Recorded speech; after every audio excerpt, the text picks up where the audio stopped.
Vamos lá. Vamos começar com essa questãozinha de corrente elétrica, para a gente poder revisar um pouquinho e voltar, nos conceitos. Se liga aqui. Em um livro de eletricidade, você encontra 3 informações. A primeira afirma que isolantes são corpos que não permitem a passagem de corrente elétrica.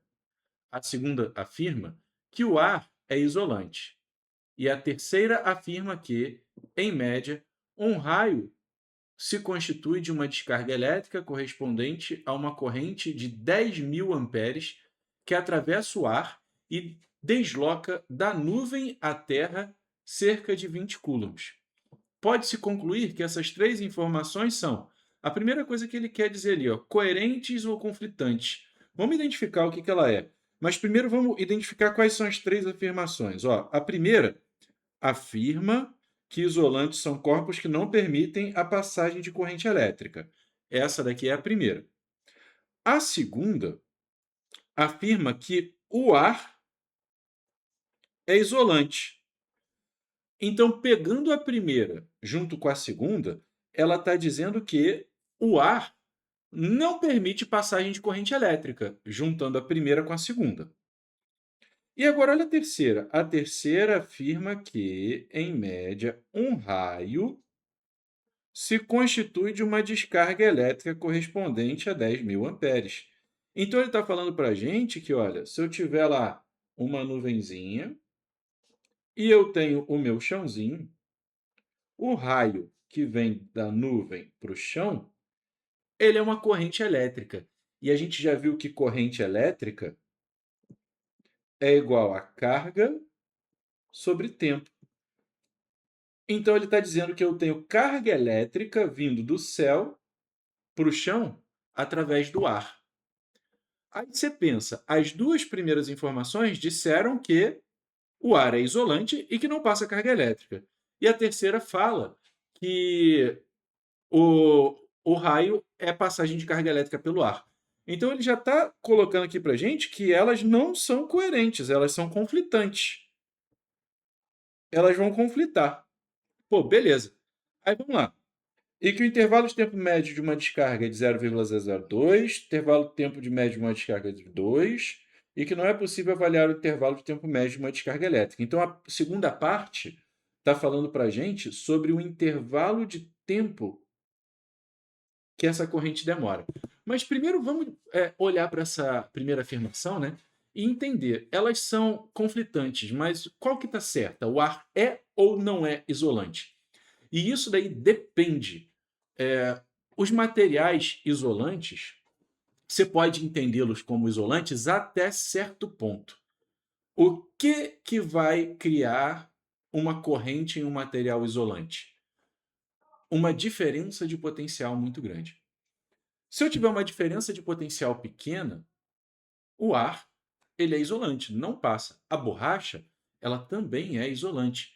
Mas se eu tiver uma diferença de potencial e essa diferença de potencial começar a subir muito, aí esse ar ou a borracha, ou seja lá qual for o material, vai se tornar condutor.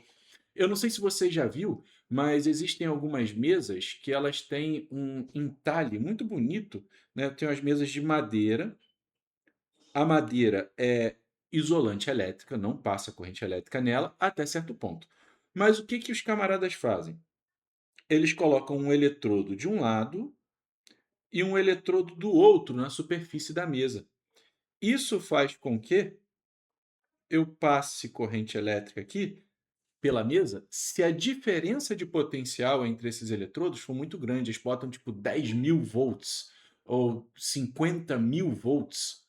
Com essa diferença de potencial alta, a mesa de madeira se torna condutora e ela vai queimar, vai fazer uma figura bonita aqui nessa nossa mesa, né? A mesma coisa acontece com o ar. Se eu tiver uma diferença de potencial grande o suficiente, essa diferença de potencial vai criar um campo elétrico forte o suficiente para poder puxar os elétrons de cima para baixo ou de baixo para cima, dando movimentação de carga elétrica.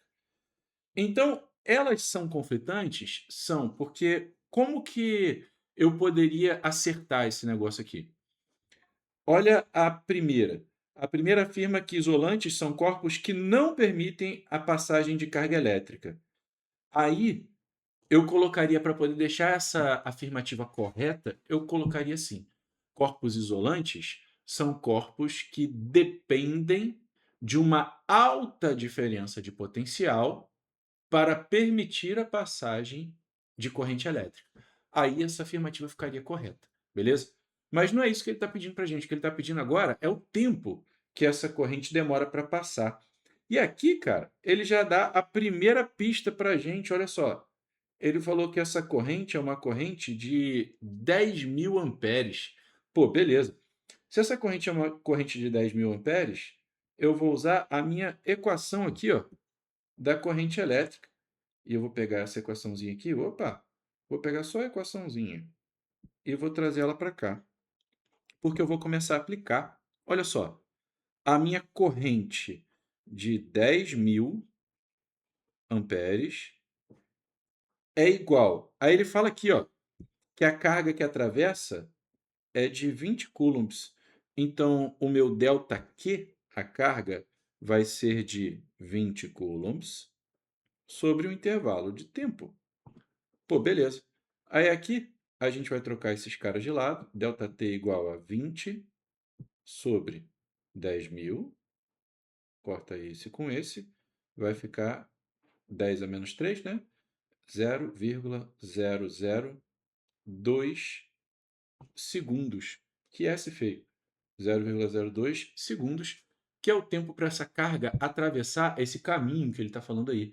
Isso deixa para a gente a resposta correta da letra C de casa.